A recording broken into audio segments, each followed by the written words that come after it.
वहीं सहकारिता मंत्री अरविंद भदौरिया ने किसानों की कर्ज माफी को लेकर अनादि टीवी की पहल का स्वागत किया है। उन्होंने कहा, किसानों की कर्ज माफी के नाम पर कांग्रेस ने ठगी की है।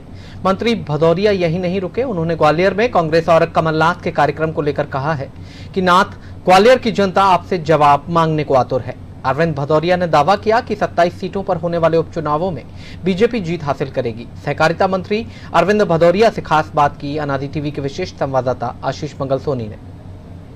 सहकारिता मंत्री अरविंद भदौरिया जी, अरविंद जी, आज बीजेपी की महत्वपूर्ण बैठक है, सभी मंत्री, सांसद, विधायक यहाँ पहुंचे हैं, किस तरह से रणनीति बनेगी? वास्तव में प्लानिंग बैठक है, बहुत योजना के साथ हम लोग जनता की कृपा पे जनता के दरबार जाने वाले हैं। Door to door, man to man, heart to heart, जनसंपर्क से लेके प्रचार प्रसार से लेके सब प्रकार की व्यवस्थाओं में हम लोग वहाँ पे काम करेंगे जाके। इसलिए आज माननीय मुख्यमंत्री शिवराज सिंह चौहान साहब, प्रदेश अध्यक्ष जी, सभी लोग मिलकर इसका पूरा प्लान करेंगे। हम सब लोग जो है ना स्तंभ में पार्टी के सेवक है, पार्टी के सिपाही, हम लोग नीचे जा रहे हैं। अब बीजेपी के बाद कांग्रेस ग्वालियर चंबल संभाग में प्रचार कर रही थी, फिलहाल कमलनाथ जी का प्रोग्राम कैंसिल हो गया है। आरोप भी लगा रही थी कि बीजेपी के सदस्यता अभियान के लिए सब कुछ अनुमति थी, कांग्रेस के लिए अनुमति नहीं है। मैं कमलनाथ जी कहना चाहता हूँ, ग्वालियर की कार्यक्रम ऐसे कैंसिल नहीं हुआ है। ग्वालियर की अपार जनता उससे पूछने वाली थी, तुम 15 महीने में एक भी दिन ग्वालियर में कोई दौरा नहीं हुआ, 15 महीने में एक भी दिन ग्वालियर नहीं गए।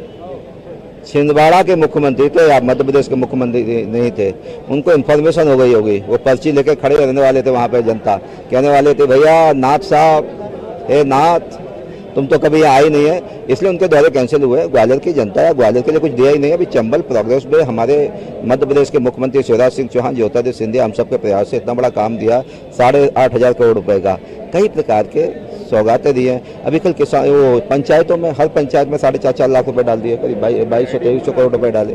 तो इस प्रकार से विकास के क्रम में हम लोग जनता की अदालत में जाएंगे। ना कमलनाथ जी पे कुछ बचा है, इसलिए इस प्रकार की नौटंकी करने। हे नाथ का जिक्र किया, अनादि टीवी ने हे नाथ ये कैसी कर्ज माफी, किसानों तक पहुंची, रियलिटी चेक की, कई किसान कह रहे हैं कि उनका कर्ज माफ नहीं हुआ है। मैं भी था उसमें अनादि टीवी में। वास्तव में एक झूठी सीडी जारी किया है, पेन ड्राइव दिए हैं, तो झूठ सब समझते हैं। आपने वादा किया था बेरोजगार को आंदोलन करवाने की कोशिश की, 15 महीने तुमने वचन पत्र में वादा किया था कि 4,000 रुपए पर बेरोजगार को देंगे, युवाओं को देंगे। एक फूटी कौड़ी थी क्या? तो वो जानते हैं, भिंड में आंदोलन करने गए, दे जूते आपस में लड़ बढ़ के उन्होंने कहा हटा भैया कर्जा वर्जा ये सब पूरे ऐसे। तो इसलिए धोखेबाजी सब लोग समझते हैं। मध्य प्रदेश के भारतीय जनता पार्टी के नेता, नीति, नेतृत्व सब सकारात्मक दिशा में, कार्यकर्ताओं के दम पर, जनता की कृपा से अधिकतम सीटें भारतीय जनता पार्टी जीत के आएगी।